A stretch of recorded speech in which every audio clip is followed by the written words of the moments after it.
दीवारों के भी कान होते हैं। मालती घर की बड़ी बहू थी और जिसकी घर में बहुत चलती थी।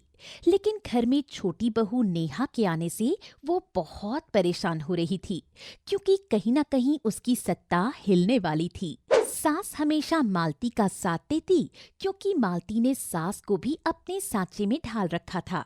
सुनो नेहा, जब भी तुम अपने कमरे से बाहर आओ तो याद रखना, सिर पर पल्लू होना चाहिए। तुम इस घर की बहू हो। सॉरी भाभी, लेकिन बहू तो आप ही है ना। लेकिन आपके सिर पर तो मैंने कभी पल्लू देखा ही नहीं। हाँ। अरे नेहा, जो भी मालती कह रही है ना, ये सब करो। अपना दिमाग मत चलाओ। छोटी हो, छोटी बनकर रहो। अरे मेरे सामने तो मेरे पति की नहीं चलती, तो तुम अपनी चलाने की सोच रही हो। जैसा हम चाहते हैं वैसा ही करो। नेहा समझदार थी, लेकिन चालाक जेठानी और सास के चक्कर में फंस चुकी थी। वो ये समझ चुकी थी कि इस घर में ऐसा कोई नहीं है जो उसका साथ दे सके, और ये सोचते हुए नेहा अपने काम में व्यस्त हो जाती है। नेहा, आज मेरी शर्ट का बटन टूटा है और मुझे यही शर्ट पहनकर जाना है। सुनिए जी, काम में बिजी होने की वजह से मैं बटन नहीं लगा पाई। आज आप दूसरी शर्ट पहन लीजिए ना। मैंने कहा ना, मैं वही शर्ट पहनना चाहता हूँ। नेहा को पति की बात माननी पड़ती है और वो अपने कामों को छोड़कर सौरभ की शर्ट में बटन लगाती है। तब मालती उसे सुनाते हुए कहती है, हमारे पति में इतनी हिम्मत कहाँ जो इतनी ऊंची आवाज में बात करे। सही कहती हो बड़ी बहू, लेकिन इस नेहा की वजह से कहीं मेरे बेटे सौरभ का काम ना बिगड़ जाए। अरे हर वक्त इसके काम अधूरे ही रहते हैं। हाँ हाँ, आप लोग तो किस्मत वाले हैं जो इतने अच्छे पति मिले। नेहा के ठीक बगल वाला कमरा मालती का था और दूसरी तरफ का कमरा उसकी सास का था। एक दिन नेहा कमरे में बैठकर प्रेस कर रही होती है कि उसी समय बगल वाले कमरे से कुछ टूटने की आवाज आती है। नेहा दीवार में कान लगाकर खड़ी हो जाती है तो उसे सुनाई देता है, अजी, आप क्या कर रहे हैं? गलती मेरी नहीं है।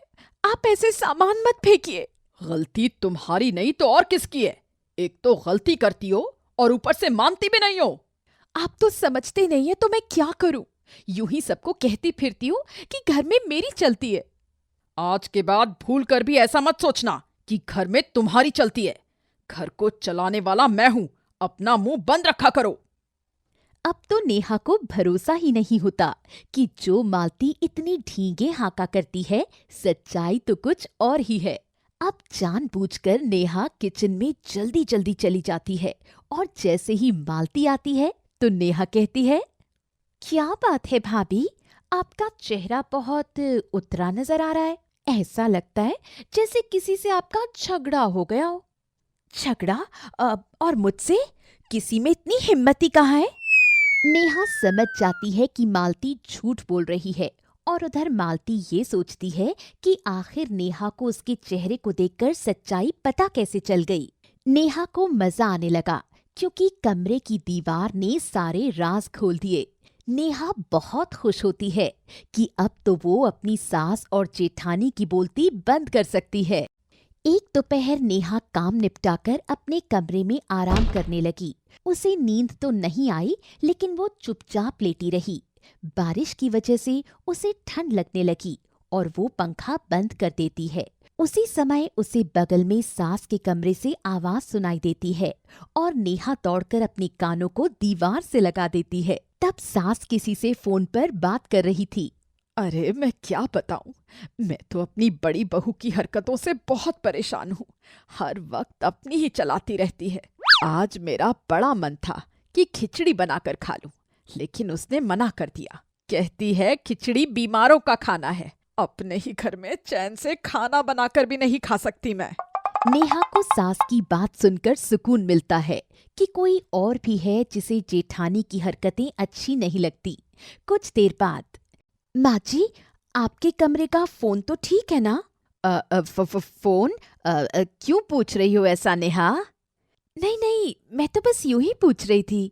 नेहा कभी कमरे की इस दीवार पर कान लगाती तो कभी उस दीवार पर। एक दिन नेहा दीवार पर कान लगाकर खड़ी हो जाती है कि तभी सौरभ ऑफिस से घर आ जाता है और नेहा को देखकर कहता है, ये तुम क्या कर रही हो? लगता है कोई काम नहीं रह गया तुम्हारे पास। भाभी और माँ ठीक ही कहती थी कि तुम अब कामचोर होती जा रही हो। तुम्हारा काम में ध्यान नहीं लगता और बस बैठकर टीवी देखती रहती हो। क्या भाभी और माँ जी ने ऐसा कहा? अब तो नेहा सोच लेती है कि वो अपनी सास और जेठानी को नहीं छोड़ने वाली। बस फिर क्या था, नेहा के दिल में चिंगारी पड़ चुकी थी। एक दिन सभी लोग बैठकर डाइनिंग टेबल पर खाना खा रहे थे। उसी वक्त नेहा अपनी जेठानी से कहती है, भाभी, उस दिन आपके कमरे में कुछ गिरा था ना? आपको चोट तो नहीं लगी? चोट? ऐसा है ही कौन जो मुझे चोट दे सकता है? हाँ, आपने अपने कमरे की बात को उस नेहा को बता दिया। ये आपने सही नहीं किया। बकवास मत करो, मैं क्यों बताने लगा? नेहा, आजकल तुम बहुत मनमानी कर रही हो। अब खाना खाते समय ये सब बातें करना जरूरी है क्या? लेकिन माँ जी, उस दिन तो आप फोन पर किसी से कह रही थी कि बड़ी बहू आजकल बहुत मनमानी करने लगी है, किसी की सुनती ही नहीं है। अब सास का चेहरा देखने लायक था और मालती बार बार अपनी सास को घूरे जा रही थी। दोनों को समझ नहीं आ रहा था कि आखिर नेहा को ये सारी बातें पता कैसे चली। अगर खुद की बुराई सुन नहीं सकते तो फिर दूसरों की करते क्यों हो? हर वक्त दूसरों को नीचा दिखाना सही नहीं होता। और मैं यहाँ आप सबकी इज्जत करती हूँ, इसलिए ऐसी हरकतें करना सही नहीं समझती। अगर मेरे बारे में किसी को कोई गलत फहमी है तो बेहतर होगा मुझसे ही आकर बात कर ली जाए। ऐसा बोलकर नेहा वहां से चली जाती है और उसकी बातों से सास और जेठानी को भी समझ में आ जाता है कि वो लोग नेहा के बारे में गलत बातें बोलती हैं। दोनों नेहा के कमरे में जाती हैं और नेहा से माफी मांगती हैं। बेटी नेहा, हमने सौरभ से तुम्हारे बारे में गलत बातें बोली, जिसका हमें बहुत दुख है। अब ऐसा नहीं होगा बहू। मैंने भी तुमसे बातें बढ़ा चढ़ाकर की जो गलत थी। अब ऐसा नहीं करूंगी। उम्मीद करती हूँ कि तुम मुझे माफ कर दोगी। हाँ बिल्कुल, मैंने आप लोगों को माफ किया और मैं चाहती हूँ कि आप लोग मुझे इस घर के सदस्य की तरह प्यार दें। हाँ हाँ बिल्कुल, लेकिन ये तो बता कि तुझे ये सब बातें आखिर पता कैसे चली? वो क्या है ना माँ जी, दीवारों के भी कान होते हैं।